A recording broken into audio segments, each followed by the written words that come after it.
जी और हमारी पार्टी के राष्ट्रीय संयोजक डॉक्टर महेश जी, राष्ट्रीय अध्यक्ष बहन पुष्पा जी और बड़े ही सम्मानित हमारी बहन इस जिला को देख रही बाला देवी जी जो हमारे प्रदेश की महासचिव है, और बड़े ही सम्मानित हमारे लोकसभा के कैंडिडेट लोकसभा अम्बाड़ा राष्ट्र के महासचिव चौधरी जगमाल जी जो यमुनानगर से चलकर आपके यहाँ भिवानी में पहुंचे हैं, भिवानी खेड़ा में। और बड़े ही सम्मानित हमारे राष्ट्रीय सचिव शीतल जांगीर जी और मेरे पिता के बुजुर्गों, नौजवान साथियों और मातृशक्ति। आज मेरा दिल बड़ा खुश है क्योंकि सबसे ज्यादा महिलाओं की तादाद इस हॉल में बैठने के लिए जोरदार तालियां ने सफाई कर्मचारी लगाया। 10 साल का राज भूपेंद्र सिंह हुड्डा कर गया और 10 साल का राज ये भारतीय जनता पार्टी मनोहर लाल खट्टर और ये दुष्यंत चौटाला कर रहे हैं। 10 साल उनका और 10 साल इनका, पूरे 20 साल से वो सफाई कर्मचारी गलियों में जाकर के गालियां खाता है और सरपंच की गुलामी करता है और कच्चा का कच्चा रह गया। भारतीय कमेरा वर्ग पार्टी की सरकार बनेगी तो संविधानिक उस प्रक्रिया में जाकर के इन तमाम, चाहे वो सफाई कर्मचारी हो, चाहे वो आशा वर्कर हो, चाहे वो दूसरे डिपार्टमेंट के अंदर, इस हरियाणा कौशल रोजगार निगम को बंद करके पक्की सरकारी नौकरी देने का काम भारतीय कमेरा वर्ग पार्टी करेगी।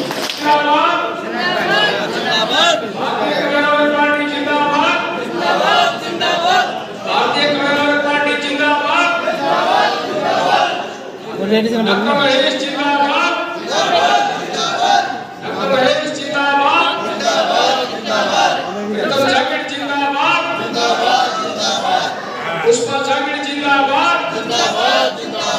ये महिलाएं मैडम बाला जी और हमारे मित्र पुष्पा जागीर जी है, राष्ट्रीय अध्यक्ष, उन लोग फूलमाला डाल करके अभी से सम्मान आगे लेकर कहेंगे। ये कच्ची नौकरियां क्यों दे रहे हैं?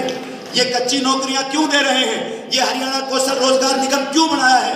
ये इसलिए बनाया है कि पढ़ा लिखा BA MA वो PhD पास वो नौजवान कच्चा नौकरी लगे और उसको 10,000 रुपया तनख्वाह मिले, उसको 20,000 रुपया तनख्वाह मिले।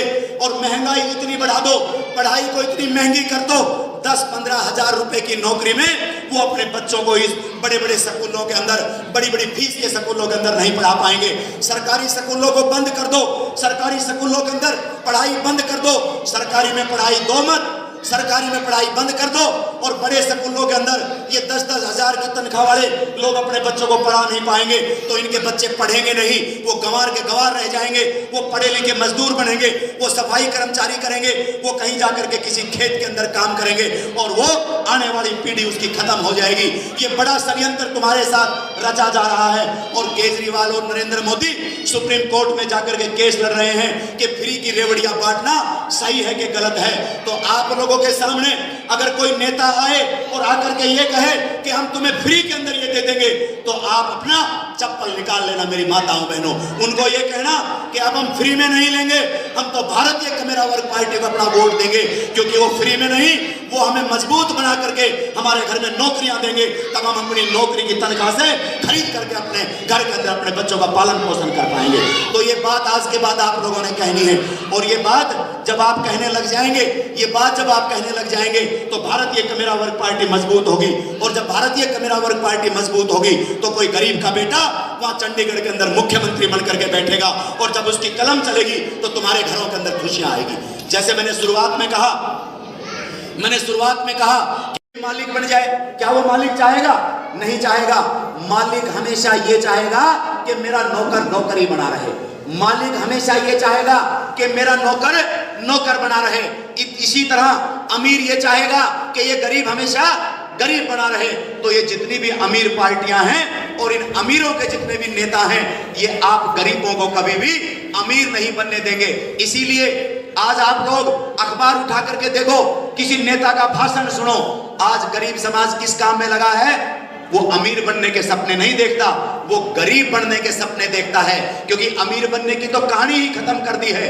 मेरी माताएं बहनें, मेरे बुजुर्ग, मेरे नौजवान साथी आज सरपंच के पास जाते हैं, जिला पार्षद के पास जाते हैं, अपने पंच के पास जाते हैं, किसी मंत्री एमएलए के पास जाते हैं, नौकरी मांगने के लिए नहीं जाते। वो क्या काम जाते हैं कि मेरा बीपीएल का कार्ड बना दो, मेरा बीपीएल का कार्ड बना दो, मुझे गरीबी रेखा में शामिल कर लो, मुझे गरीब बना दो। अगर मेरा बीपीएल का कार्ड बन जाएगा तो जैसे पुष्पा बहन जी कह रही थी, अगर मेरा बीपीएल का कार्ड बन जाएगा तो मुझे नौकरी तो नहीं दे रहे हो, मेरे नौजवान को आप रोजगार तो नहीं दे रहे हो। अरे तो रोजगार नहीं दे रहे हो तो हमें गरीब बना दो, बीपीएल हमारा बना दो, ताकि जो सलागड़ा अनाज है, जो 5-5 किलो 2-2 किलो जो अनाज आप लोग देते हो, मैं अपने बच्चों को वो 5 किलो अनाज खिला करके उसकी पेट की भूख मिटा सकूं। इस बात के लिए आप लोग लाइन में लगे हो कि नहीं लगे हो? बीपीएल के चक्कर लगा रहे हो कि नहीं लगा रहे हो?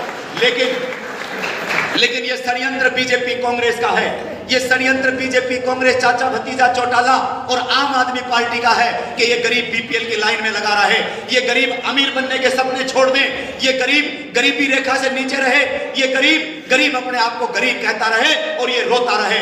ये षड्यंत्र ये उन अमीरों की पार्टियों का है। लेकिन भारतीय कमेरा वर्ग पार्टी क्या चाहती है? भारतीय कमेरा वर्ग पार्टी चाहती है कि मेरी माँ, मेरा बाबा गरीबी की लाइन में नहीं, अमीरी की लाइन में जाकर के खड़ा हो जाए।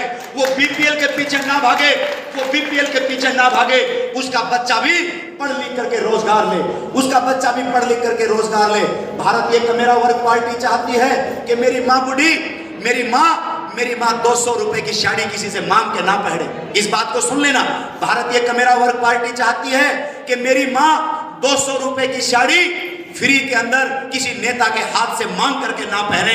भारतीय कमेरा वर्ग पार्टी चाहती है कि उस गरीब माँ का बेटा नौकरी में जाए, अपने घर में 50,000 रुपए की तनख्वाह लेकर के आए, और जब वो 50,000 रुपए की तनख्वाह लेकर के आए तो अपनी माँ को 2,000 रुपए की साड़ी उस शोरूम से खरीद करके अपनी माँ के उस तन के ऊपर डाले, ताकि उस माँ के चेहरे पर खुशी हो जाए। आप ये बात चाहते हो कि नहीं चाहते हो?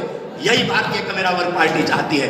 भारतीय कमेरा वर्ग पार्टी चाहती है कि मेरा बाबा साथ रहकर जो सोशल मीडिया देखते हैं और यूथ के वाइस प्रधान भी हैं, हमने आप सभी ने लोगों ने देखा है, हमारे जो नौजवान हैं माइक पर खड़े होकर कतराते हैं। हमने पुलिस की नौकरी की है, पुलिस की नौकरी मैंने 34 साल 15 दिन की, और पुलिस की नौकरी में रहते हुए भी मैं मंत्री एमएलए के पास रहा। हमारे जो कास्ट के मंत्री जो शेर सिंह रहे उधर बहुत बहादुर चौधरी भजनलाल के राज में, मैं उनका शागिर्द था, उन्होंने मेरे को नौकरी लगवाई और मेरी प्रमोशनें कराई, और भी जो भी किसी के काम होते थे तो साफ कर देते थे, क्योंकि समाज की पीड़ा उनके अंदर थी। तो फिर हमने बहुजन समाज पार्टी में काम किया और मेरी बदली 2019 में रोहतक में हुई। तो काफ़ी अर्से के बाद जो बहुजन समाज पार्टी का हेडक्वार्टर था वहाँ पर RS गौतम और प्रोफेसर डॉक्टर महेश से मुलाकात हुई और इनसे प्यार बढ़ता चला गया। लेकिन जब इन्होंने किन्हीं कारणों की वहाँ पर, आपने पता है किस तरह के लोग कार्य कर रहे हैं और वो क्या चाहते हैं, लेकिन डॉक्टर साहब एक ईमानदार आदमी हैं और डॉक्टर साहब की सोच है कि हम हरियाणा के लोग, जो हमारी 3 करोड़ आबादी है जिसमें 60% लोग बैकवर्ड हैं और 20% शेड्यूल कास्ट के लोग हैं, कुछ माइनॉरिटी के लोग हैं, मुसलमान भाई हैं, सरदार भाई हैं, हम इन लोगों का एक संगठन तैयार करके, जो साहब काशीराम ने फिगरें हमें दी थी कि हमारी 85% आबादी है, 85% आबादी के लोग बाहर लोगों की मिन्नत माया करते हैं काम करने के लिए, और राज 15% लोग कर रहे हैं। तो इसी सोच पर डॉक्टर साहब ने, क्योंकि प्रोफेसर बहुत पढ़ा लिखा माइंडेड आदमी होता है, PhD होता है, तो डॉक्टर साहब ने अपनी सोच पर आदरणीय प्रीतम जांगड़ जी को साथ लेकर उनको बैकवर्ड क्लास के आदमी को ये भारतीय कमेरा वर्ग पार्टी बनाकर उनको स्टेट का अध्यक्ष लगाया, और फिर बाद में बहन पुष्पा जांगड़ जो राजकुमार सैनी की पार्टी को अलविदा कहकर आई, उनको राष्ट्रीय अध्यक्ष बनाया, क्योंकि महिलाओं को सम्मान देना बहुत जरूरी है। बाबा साहब का सपना था, जैसे बाबा साहब भीमराव अम्बेडकर ने जब ये संविधान लिखा जिसमें हमें आज़ादी मिली, हमें बोलने का अधिकार मिला।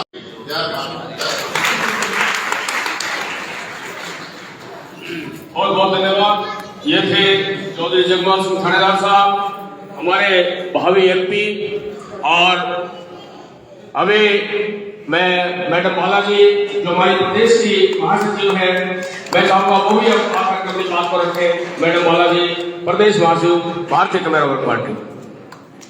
Thank you Gautam sir. जय भीम, जय